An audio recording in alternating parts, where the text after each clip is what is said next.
Welcome to another episode of the RevOps podcast. I am your co-host, Brandon Redlinger, and today we're actually bringing out another one of our most popular episodes from the archive. So yes, unfortunately, you do have to listen to a lot of Jordan still. Sorry about that. But you know what? Last week someone told me that I sound like Jordan, or we sound alike. They couldn't tell the difference between our voices. I've never been more insulted in my life. I kind of feel bad for chirping him while he's not here to defend himself. But as Jordan would say, sliding forward. I think I nailed that impression, by the way. But this week we are revisiting an episode from our 201 metrics series. We're talking about AE metrics, and we're really talking about how to align your closers with your RevOps team and the rest of the organization. Now, in this episode, Jordan actually did kind of throw us a curveball in the beginning. We started talking about one thing that we did not discuss us talking about, but I think Jonathan and I adjusted nicely and frankly hit it out of the park. But I'll let you guys decide on that. This one goes really deep into a lot of metrics that you might not be thinking about. Of course, there's things that everyone knows to track, like revenue, like pipeline, that sort of thing. But we're also talking about a lot of other things. So without further ado, here is episode 17, AE Metrics Masterclass, Advanced Sales Metrics That You Must Be Tracking. Enjoy.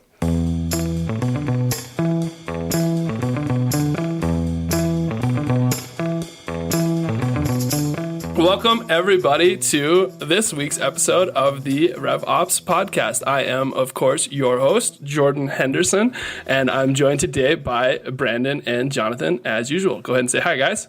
Hey, guys. How's it going? Hey. Nice. I said that like I expected them to reply, actually. You really, you did. You left like a little pause. I always say hi, guys.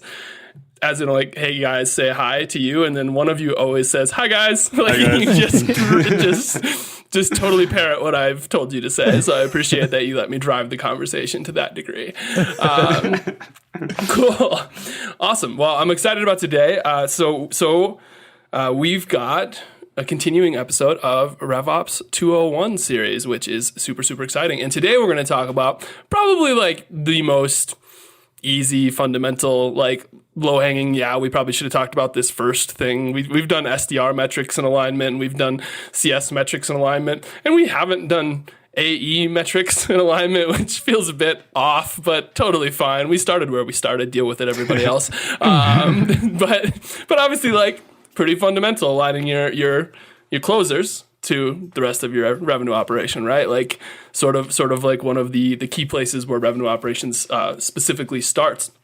And so I've got a couple metrics today that I think are super important. Maybe a couple that'll catch people off guard and they'll be like, I don't know why he's looking at that as a sales metric. We'll find out. Let's get weird. Let's get weird about it today. All right? Like let's have some fun.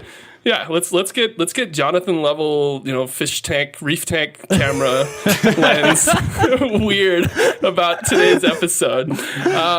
So I want to start with a metric that probably isn't typically assumed as a sales metric. And like what we're going to do is our typical thing. We're going to look at some sales, what I would call sales diagnostic metrics, things that are telling me about the health of my sales team, specifically as it relates to the rest of my revenue operation. And they're helping me diagnose problems that I can dive into, other things, places I can solve things, actual problems that exist within my entire revenue operation. So the first metric I want to talk about is fun to say as an acronym, not as a word, ARPU.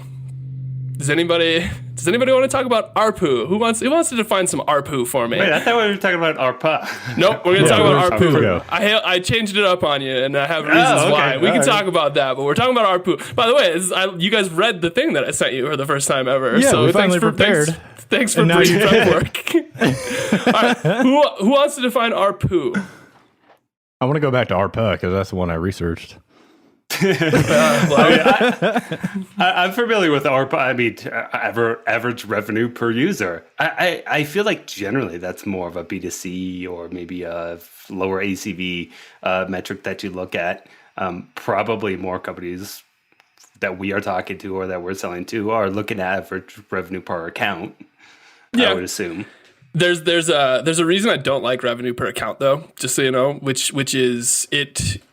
There's really easy ways for businesses to fix a bad ARPA by saying, great, we're just going to sell to enterprises with tons of headcount and tons of like money, right? Like we're just going to like not sell small deals anymore because average revenue per account is obviously drastically skewed when you sell that, tiny deal to a tiny customer. But that's still a deal. It's still a customer. And so, and that's typically how companies think of like, oh, let's fix ARPA by not, like, we'll just sell bigger deals, like only bigger deals. We'll just cut out the bottom of it and like, cool. So you actually have less revenue, but your ARPA is great. Good job. Like wonderful for you. Good work. That's exactly what the goal was.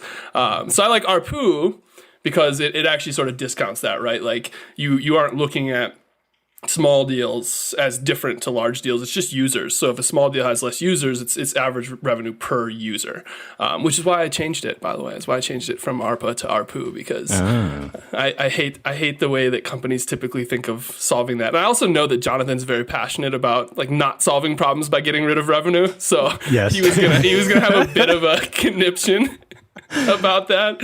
So I wanted to avoid a Jonathan Stevens meltdown on today. You're welcome, everybody.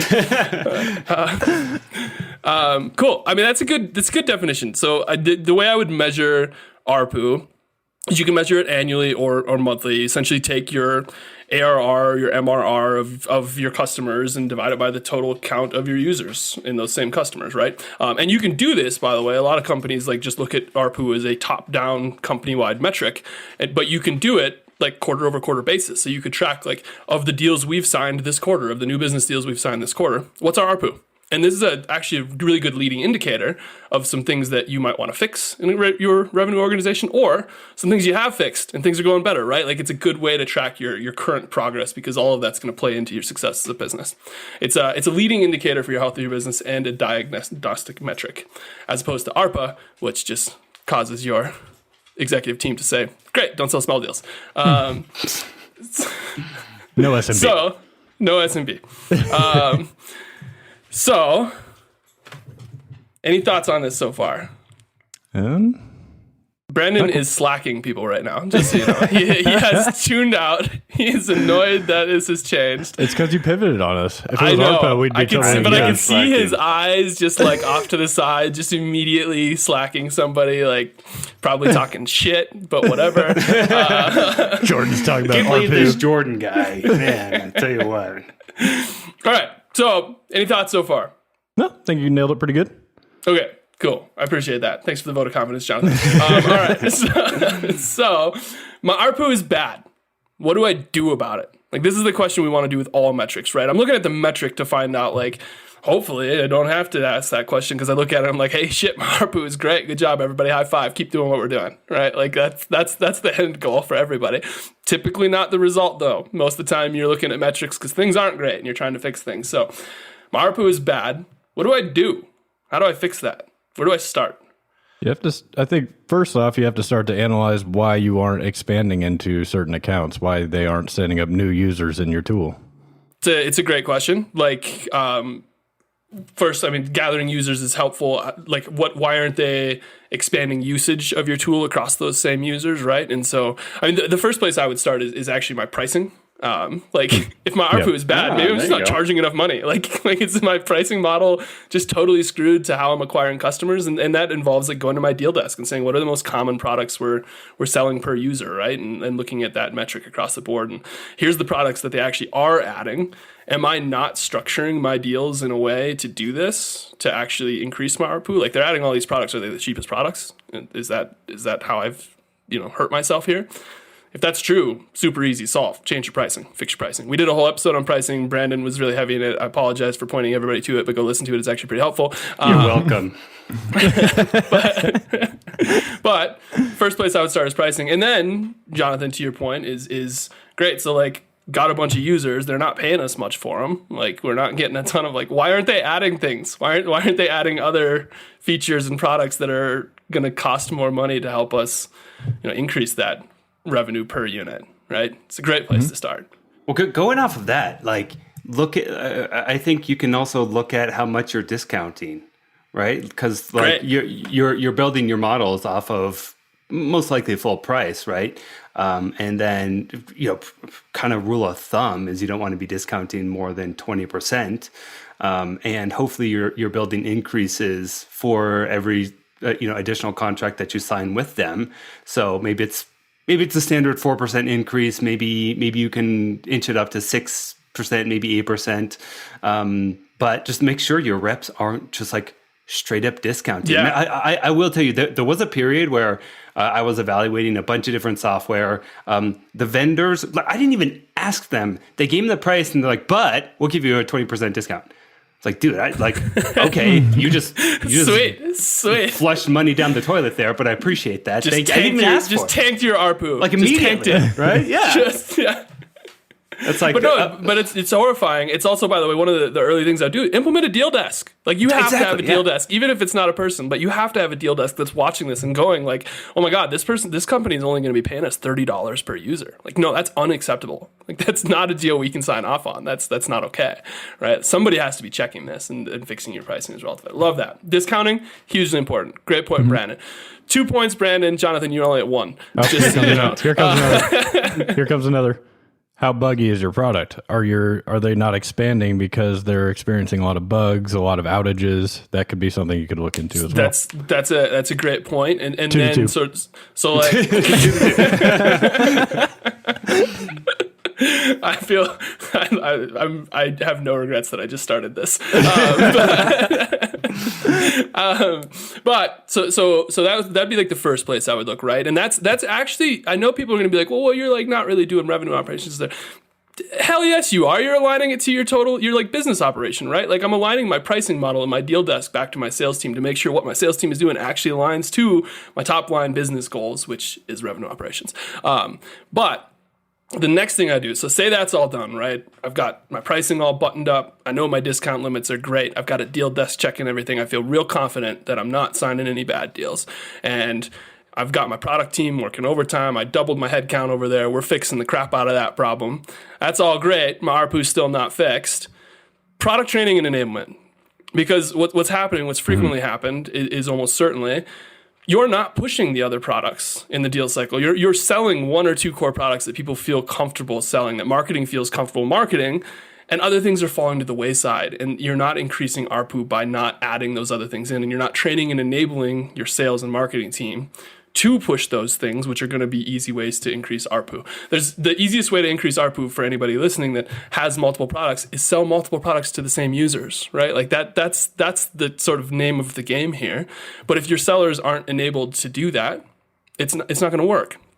And so product training and enablement around additional product offerings and product lines, super, super important for ARPU. Then targeting, because a lot of times when you go look at ARPU, when you go look at it and say, great, ours is bad, except for in this one customer segment. Like everybody we sell to in the finance segment, we have great ARPU because they love these 4 products, whereas everybody else loves 2. Okay, marketing, we gotta go after finance people, right? Like they have the highest return on investment for us because their ARPU's through the roof, which is a really easy way to change your ICP. Like this should absolutely play into your ICP. If you know specific segments, specific verticals, specific customers have a higher propensity for buying multiple products, that absolutely needs to be factored into all of your targeting and is information that you're going to get from past sales into deal desk that you should feed back to your marketing team. That's like five points. I'm just like LeBron Jamesing you guys right now. But damn it. Yeah, that's just right. He mutes us and then he goes on. He goes on rants. He steals all of our notes. What else? What else am I missing? Yeah, I think what we said so far has nailed it. I'm trying to think if there's anything else. We'll insert the Jeopardy theme song in right there. Just all right. I mean, you hit on the head. Cool. I mean, I think ARPU is like I said, I think a lot of people think of it as just like a finance metric, but I actually think it's a really important thing for your entire revenue operation to track. So it's a thing that if you're not looking at, you should be. And if you have questions about it, message me and I will argue about why ARPA is a terrible metric is all you want. It's a vanity metric. It's a vanity metric. That's all I'm going to say. Whatever. That enablement point is so big too, because no matter where you are, you'll see green reps who just have no idea what all products the company offers and they can't speak to it. They don't understand it. it's ugly. So the better you can enable your reps out of the gate, the more success you're going to have. And continued enablement, right? Because what is the rule? Like the Ebbinghaus curve, Brandon will know what it is, I'm sure. You forget like 90% of anything you learn within like 30 days, something like that. Yeah. 86 in a month. Yeah, exactly. Yeah. See, I knew you would know this, but I was close. Actually, I'm pretty proud of that. Not too bad. Yeah, that's pretty good. All right. But like, so it's not just like, new reps, of course, but like your old reps too. Like they've forgotten it. Of course they've forgotten it. Everybody forgets everything. We are, if it's not top of mind, it's out of mind. Is the reality, right? Which is a very poor way of describing the Ebbinghaus curve. Thanks, Brandon, for filling that in for me. I read it in a book. No, I'm just kidding. In his readings. In a book. That's me, WHITE. One listener is going to get that dodgeball reference, and they're just like, nice. If you haven't watched Dodgeball, go watch it. You'll get the reference. Thank you. All right, we're having a weird day. It's cool. It's mostly me, I'm aware. All right, so I'm going to dive into the next metric, and this is maybe. It's a metric, but it's like a bit of a broader version of looking at a metric. And I know Jonathan's going to be super passionate about this one, so I'm actually pretty excited. Pipeline slippage, which is a very fun metric and has a weird noise. Don't ever do that again. But all right, so pipeline slippage. Pipeline slippage in general is changing in close dates. I'm going to fill this one in for you guys because you're not going to get it right. Oh, I'm going to get it. Slippage is changing in close dates, typically seen, by the way, as changing it to later in how people typically think of pipeline slippage is like this deal was projected to close this quarter, and then the rep goes in, changes the close date to the next quarter, it's pushed. And that's true. That's probably the most common version of slippage. But when you're looking at pipeline slippage, it's actually also very important to look at slippage forward, because there is a lot of stuff where reps will say, great, like this deal is for this quarter, and they'll say that in month one, and then they close it that month, and it has slipped 2 months forward somehow. And that's valuable information too. Like that's not that common. I hope it's more common for you, but exactly. It's still slippage, right? It slips it's a one way. Problem. It's a high class problem for sure. But it's important for a lot of reasons. And pipeline slippage in general, like why does it matter, right? It's actually, this is the thing that I think people forget. People measure loss rates, right? Like here's how much pipeline we lost this quarter. Cool. Super helpful. By the way, slippage is typically a bigger percentage of your pipeline than closed lost. Like it just typically is. And so what you're looking at, if you're looking at closed won and closed lost and you're not looking at slippage, you're looking at a very small percentage of your overall pipeline to find out what's going right and what's going wrong. And the bigger piece of your pipeline and why it's moving around is just not being analyzed at all. Hugely problematic, right? So asking why you lose deals is one piece of the puzzle. Identifying why you win deals is one piece of the puzzle. But sometimes the biggest piece of the puzzle is why are deals slipping?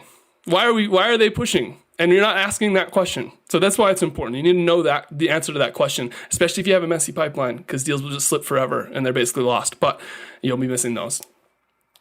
So what am I missing before we move into the logical next question? What about pipeline slippage am I missing? I think you got it. Not going to argue there. Right.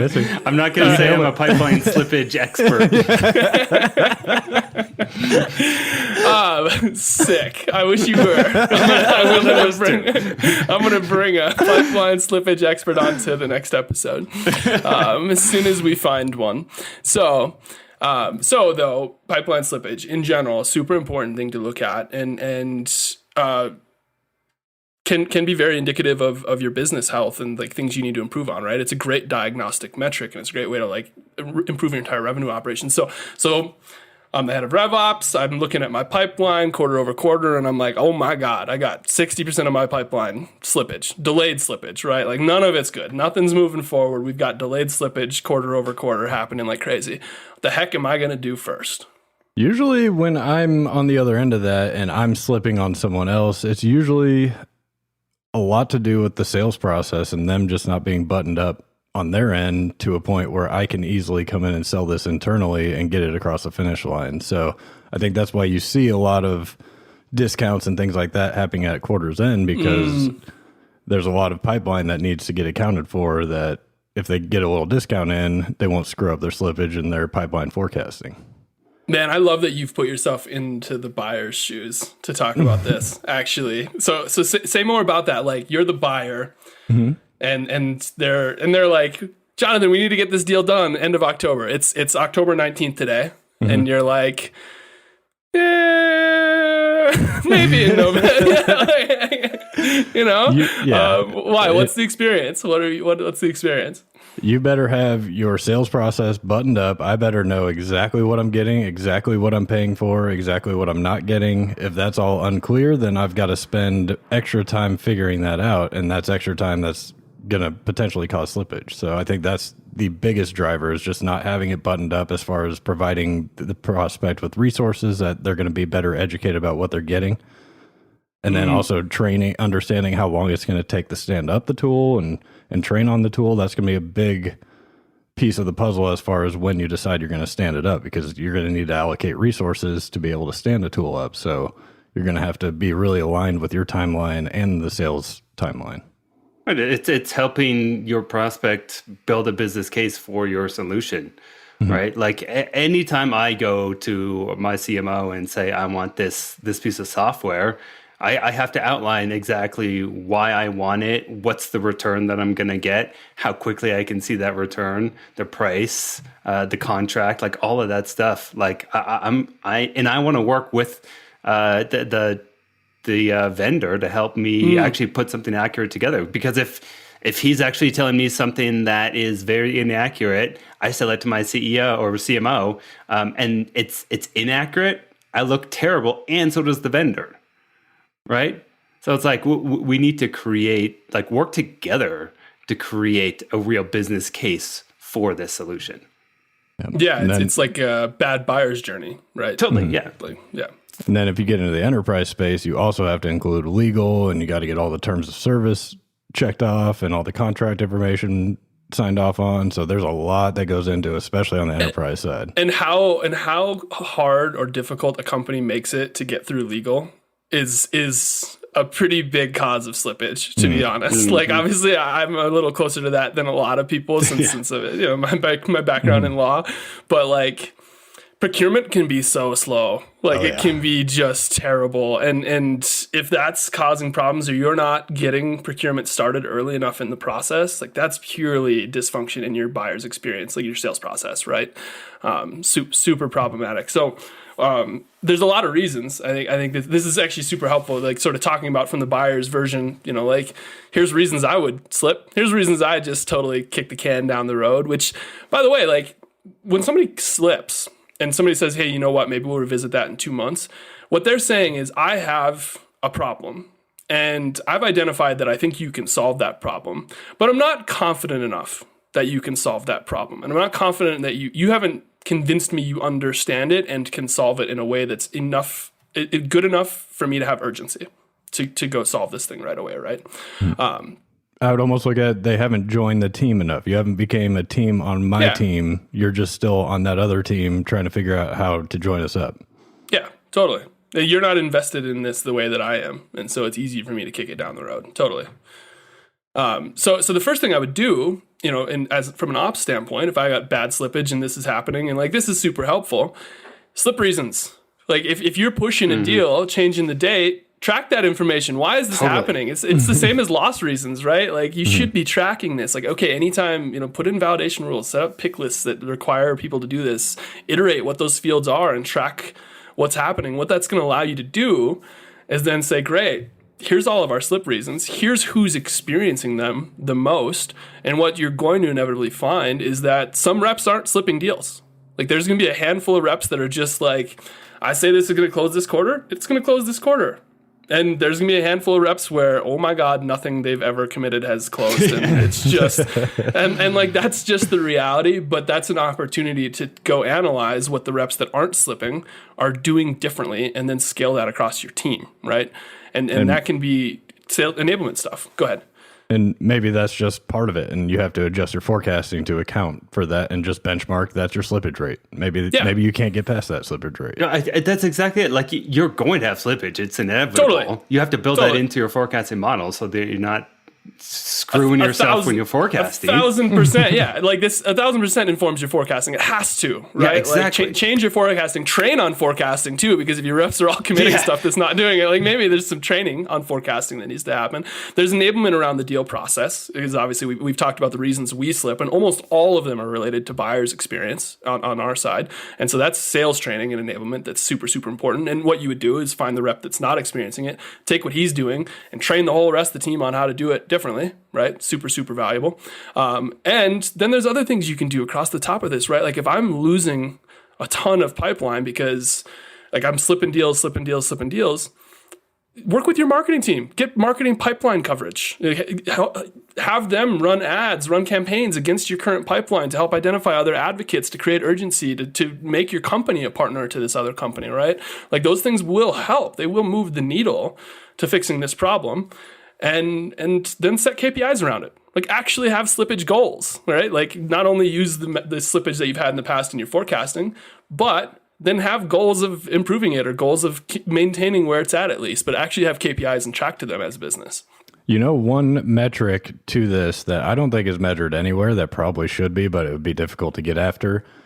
On the buyer's side, I've always experienced the lower amount of tenure somebody has at the company, the harder it's going to be for them to sell a tool in at the company. So if you understand that this guy's been here 10 years versus 6 months, that 10-year guy is going to have a lot easier time getting things procured, getting RFPs figured out, knowing who to contact within the company to get it sold. Whereas the guy that's been there 6 months is going to have a very uphill battle getting all that figured out for the first time. Totally. That's such a great point. And it's also company to company variance, right? So like at Ring DNA, we sell mostly to, sales and ops leaders, and sales leaders particularly have an average tenure of like 17 months. So like it's actually very rare to find like a VP of sales has been at that business for 10 years as the VP of sales. It's not a thing that is frequently happening. But if you're at a company where it's like finance, maybe it's totally different. And so it's different to your business, and definitely a thing that I think would be really interesting to pull. I don't know how you would do it, but it would be really interesting to pull. I'd love to see that data. If somebody has it, anybody listening knows how to do this, let's do it. Let's figure it out. And then there's one other thing that I would do, by the way, if I have a ton of slippage, and this is actually super important, is remove lazy slippage.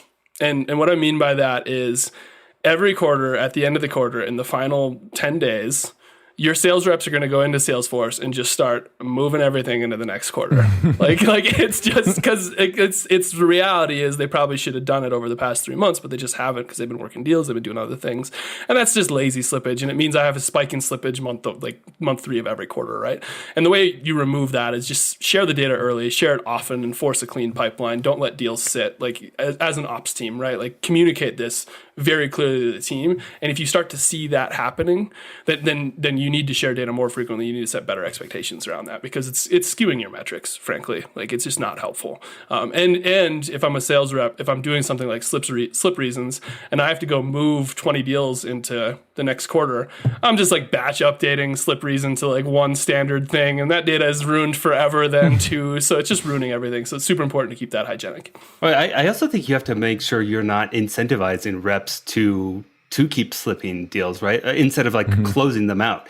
Because I mean, I've been in situations where a rep is incentivized not to close out deals. And so all they keep doing is that same account keeps getting pushed and keeps getting pushed and keeps getting pushed. Yeah, and constant it's like pipeline. Right, exactly. So it's a perfect segue into our next metric, which is conversion rate instead of win rate. Because win rate is exactly what you're saying. Win rate is rewarding, not closed losting deals. Like, does any which I love that, because totally. Like, just great. I have 5x pipeline. Like, cool, but that one deal has slipped 7 times. Like, I don't really understand why it's still in there. Which by the way, pay attention to are the same deals continuing to slip? Yeah, or is it the same rep? Or which is actually a thing. Jonathan, if you want to make an Asana card, we should figure out how to track how many times the deal has slipped quarter over quarter. So like every time it pushes to a new quarter, that's a slip. Add one on, right? Like if you could go into your pipeline and see, hey, here's the deals that have slipped 18 times, and we could just strip them out. Because then, like, what's that telling me is one of two things is true, right? I'm either have a really messy pipeline with a bunch of deals that should be closed lost, or were never qualified, or I got reps working a ton of deals that are probably never going to close, and that's a whole lot of wasted time. And there's probably some in between on all of that, but it'd be great to identify that and figure out how to fix it, right? Yeah. I am noting that now. Sometimes we learn as we go. I love this. That's right. This is a super interesting conversation, actually. I knew slippage was going to be such a weird topic, but I love it. Okay. So I think we've talked a little bit about conversion rate in the past. I want to talk about it a little bit more today. I'm going to open this one up for a definition. Who wants that conversion rate definition? You go for it, Jonathan. So conversion rate would just be the amount that's getting converted. Boom. Why I let Jonathan go first is like everyone defines it differently. Like, right? Like everyone defines it differently. That's kind of what drives me crazy about conversion benchmarks too. True. Yeah, it's true. But I'm talking about pipeline conversion rate. So what I'm saying is I'm rubbing my temple right now because, Jonathan, it's just, there's this spot right here on the side of my head. It's the Jonathan spot. Sometimes I get a reef tank photo and I just have to like put a little pressure on it. The pipeline conversion percentage is the ratio. I have it defined as the ratio of business close within a given period of time versus the open pipeline measured at the start of that same period of time. Right. That's what I said. Yeah, sure. And it's different than win rate because what you've done is you say, hey, like I had $2 million in pipeline at the start of this quarter and I closed $400,000, which means I have a pipeline conversion rate of 20%. Good pipeline conversion rate, by the way. 20%. Great. Good for you. High five. It's different than win rate in that it doesn't discount deals for slipping. Back to Brandon's point from before and why I thought it was a nice segue is you don't want to reward slipping. And a lot of businesses look at win rate and say like, this rep has a great win rate. And win rate is typically measured as the amount of closed won deals over a given period of time divided by the amount of closed won plus closed lost deals over a given period of time. So you can have a great win rate if you never lost a deal. Like you just slip everything over and over and over. And reps know this. Reps are not dumb. Like I know people are like, like whatever. Like they'll be honest. No, they won't. They just won't. Like it's fine. Like, but like, and I wouldn't either. Like if I was being held accountable to a win rate percentage, of course I'm going to keep deals open longer than I should. Like it doesn't make any sense. I'm sure that deal needs to close. Like that guy better have sent me a middle finger emoji. Otherwise, that thing's staying open, right? Like we're on a text basis. It's good. He'll get over it. Yeah, we're friends. So, but I love conversion rate because it doesn't get rid of those things. It accounts for slippage. It accounts for loss rate, right? It's actually just purely like it sets expectations around if I have this amount of pipeline at the start of this quarter, I should expect that this is the amount that I will close. And you can look at it quarter over quarter over quarter, right? And like actually set that standard. It's actually a very good projection metric to start to predict like what's going to close in the future for your business. Better in a lot of ways. It's a simple way to forecast. So I think of it as a fundamental metric. And this is going to be a really broad one because there's 400 things, but we're going to have to keep it very fast. Bad conversion rate. My pipeline conversion is like 3%. What am I doing? What do I do next? Yeah, there's a few things. So want to start? Want to list them? Yeah, I mean, I think it all starts with qualification. Are you actually qualifying the right deals early on? Are you opening up deals that should be open? Because if you're not converting at that rate, then something's going wrong where you're probably opening deals that weren't ready to be open yet. So that's the first thing I would look at. Yeah, it's totally fair.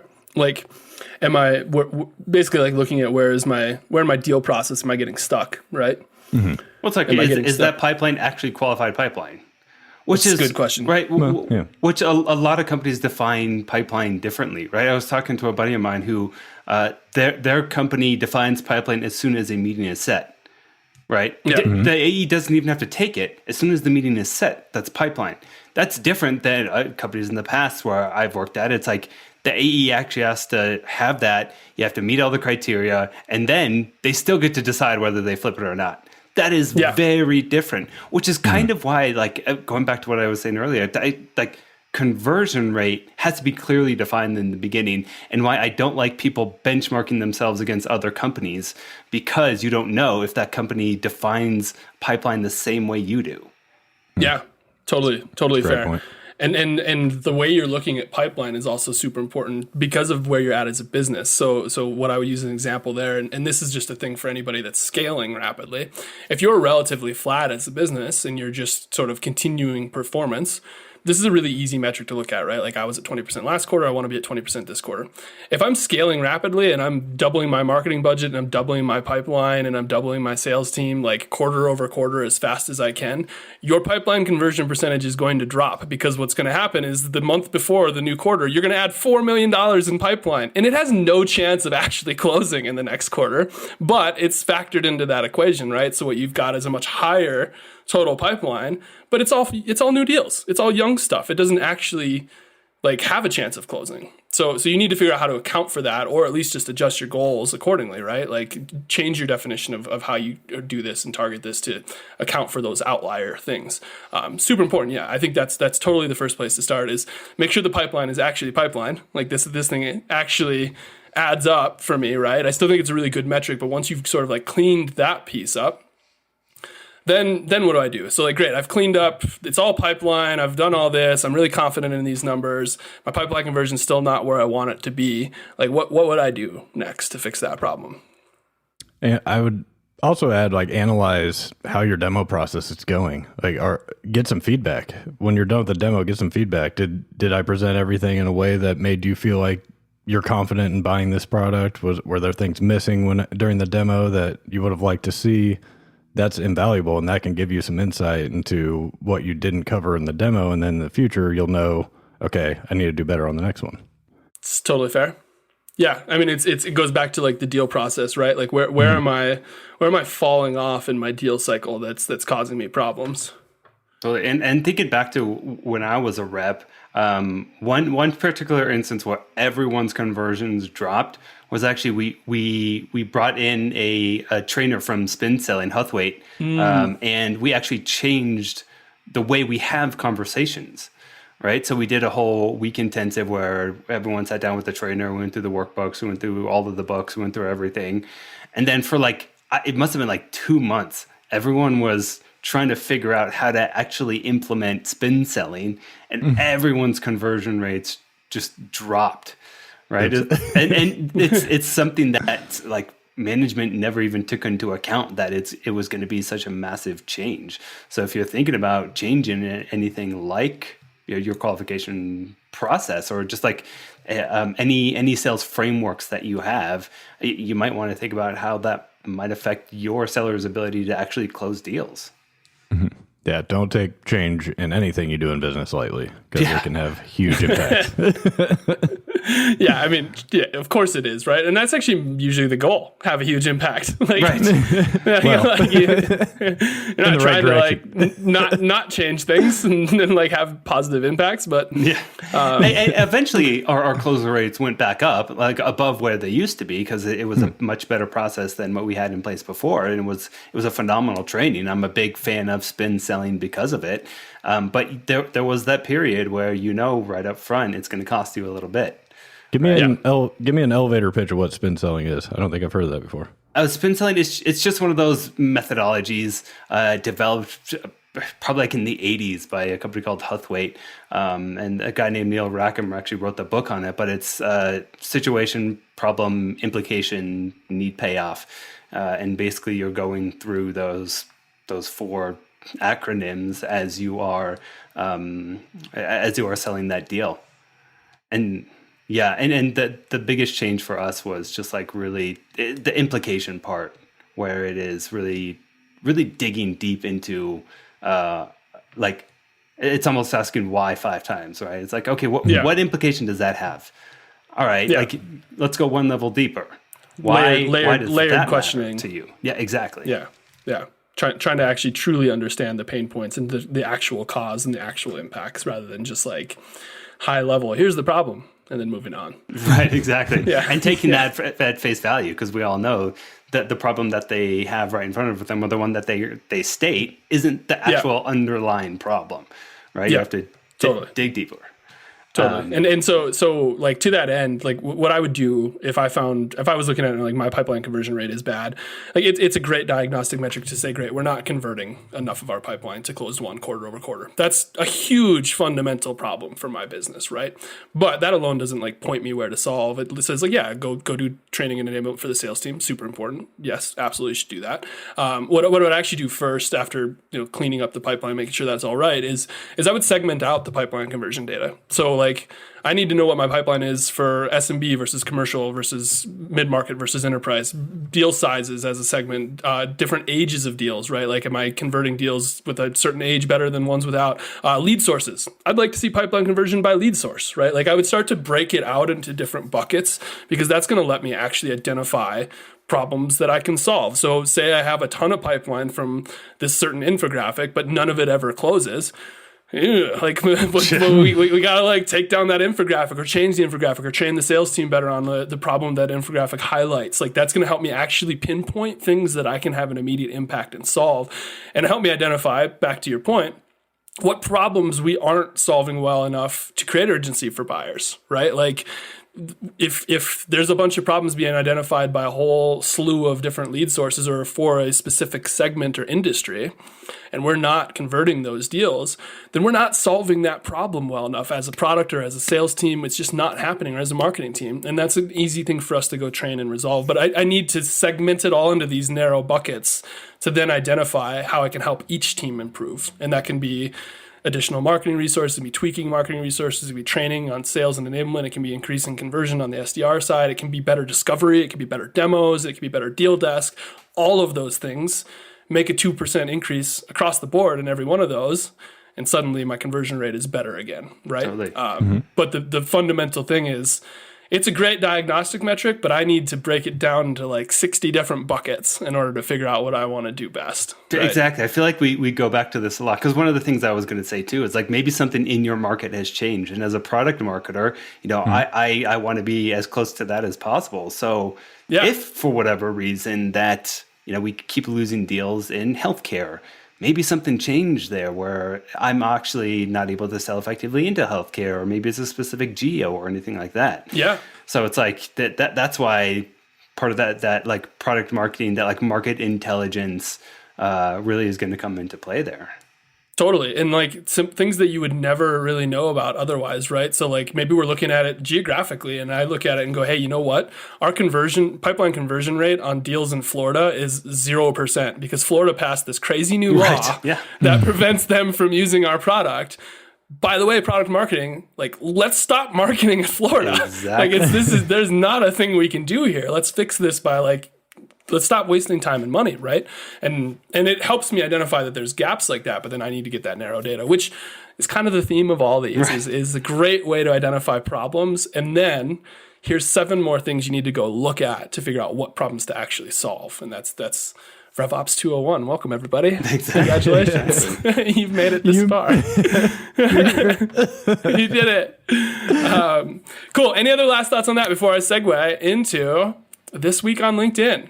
No, I wanted to get Jonathan fired up for maybe he drops an F-bomb or something, but maybe we'll work on that next time. His mom scolded him for swearing on the podcast. Oh, that's right. So he probably won't get that. And our audience might think that I'm actually joking and making fun of him. I'm not. I'm actually not. His mom actually scolded him for swearing on the podcast. Jonathan, you turned 40 in a couple of years. I just want to point that out.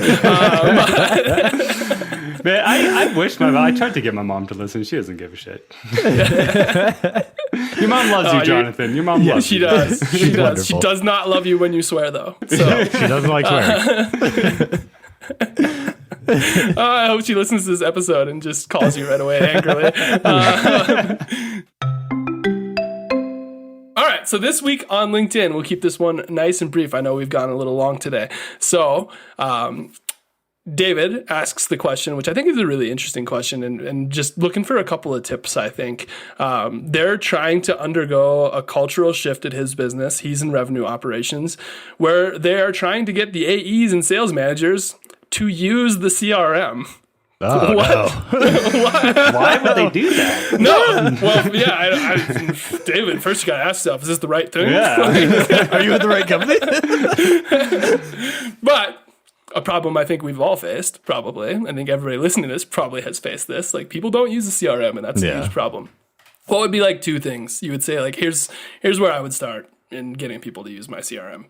Oh man, it's a hard cultural shift. I've been at companies where they just use spreadsheets and they'll just export out of the CRM and they just work out of their Excel sheet with phone numbers on it, and it is a disaster. So you really have to show them kind of the pain of not having the data readily available and kind of show them the big. I think they don't see the big picture too. Sometimes they don't see that there's revenue operations analyzing pipeline and analyzing forecasting and all that. So the more data they're putting outside of Salesforce, the more that gets lost and the less that can get analyzed, and it just creates a mess for everybody involved. So I think that's where I'd kind of start, is just education and training. Yeah. Why does not putting that in CRM affect you? Like, how does that actually affect you as a rep? Like, a lot of times they don't know, right? Mm-hmm. Yeah. They totally don't know. They don't know the downstream effects and Yeah. and how that actually comes back around to hurt or help them. I was gonna say, I think the biggest thing on that is I think training and enablement is super important. I think typically the way ops approaches that is to say, like, this is bad, this is bad, this is bad. And actually the best way to do it is, like, if you put this data in Salesforce, like, I can have our marketing team like run marketing ads against this business that you're working with. Like, I can, like, here's all the ways we can help you be better, right? Like, I can have the implementation team queued up and ready to do this as soon as you close the deal. Like, all of this is going to help you be better and help you make more money. Because if you tell a rep they're going to make more money, they will do it. Yep. They will always do it. And another good point to run by them is, if there's no activity history on a lead that you've been working on your Excel sheet, somebody else can come and grab it and steal a deal right from under you. Somebody might give that person a call right after you did because it's not logged anywhere, right? Yep. Yeah. And setting that sort of level of, like, KPI and expectation, super, super important. The other thing that I would add, and then I think we can stop. We don't have to beat this dead horse. I'm going to actually shoot David like a huge response, because there's a lot of things I think that we could put together on this. But I'm sorry, David. Empower your. I actually sent him my Calendly link and asked him to grab 45 minutes, because I think this is like legitimately, because I think this is a long conversation. Empower your sales reps to use your CRM in a way that's super easy, right? And like, that's a philosophical goal of our product at Ring DNA. So obviously we all sort of align to that, but I need to make it as easy as possible for my reps to use my CRM. I need to make it so that they can just, like, in their casual workflow, be dumping data into the CRM, and, like, a dialer that automatically logging emails using, like, Salesforce Inbox, super, super important, right? Empowering that to happen in a way that actually just takes what your reps are already doing and makes sure that ends up in Salesforce is a really easy step to get a lot of this data. Obviously, the trick to that is budget sometimes, but it's still what I would recommend. If you want a cultural shift, got to power it, got to make it easy with foundational things. Right, and there are tools out there that actually make updating very specific fields in CRM, Salesforce specifically, really easy. Like, People Glass by People AI. We'll put all of the required fields, or all the fields that you really want, that a sales rep will actually use right there in one pane of glass. So you don't have to click around, search on the page, where to find it. Like, all of that in one spot, easy for you to update. Totally. And the Ring DNA dialer logs the fields directly into Salesforce as soon as you end the call. Exactly. Just automatically logs them in, right? Like, that's it. Reps don't even have to think about it. They don't even have to have Salesforce open. They're just calling people, and, like, it just logs the data in. Perfect. That's what I want. Like, that's what my reps want, right? I don't have to tell them to log activities. They're logging them. I think the other part of is just managers. Like, the managers need to enforce it with their reps, and not only for the fact that they need to do that for the obvious reasons of analyzing data, but also so that they can keep track of how their reps are performing. How many dials are they making? How many conversions are they doing? They're not going to be able to see that if you're working out of an Excel sheet. So you're never going to be able to improve. If you're using your CRM as a system of record to hold managers accountable as well, and also enable them, and showing them that, again, education and training for managers is a whole different thing about why it's important. But yeah, totally, equally important. Totally agree. Cool. All right. Well, that's probably part one. There's probably like 400 other AE metrics we have to go into, but that's part one. Super. Everybody who's listening, Give us a 5-star review. Send us your questions. Follow us all on LinkedIn. Give us a shout out. David, I have 45 minutes with you next week. We're going to talk about this in depth, and I'm going to probably be a shoulder for you to cry on by that point because this sounds pretty terrible. I'm looking forward to it anyways. But thanks, guys, and we'll see everybody next week. All right, David, if you're looking for a new job, we're hiring. See you guys. See ya.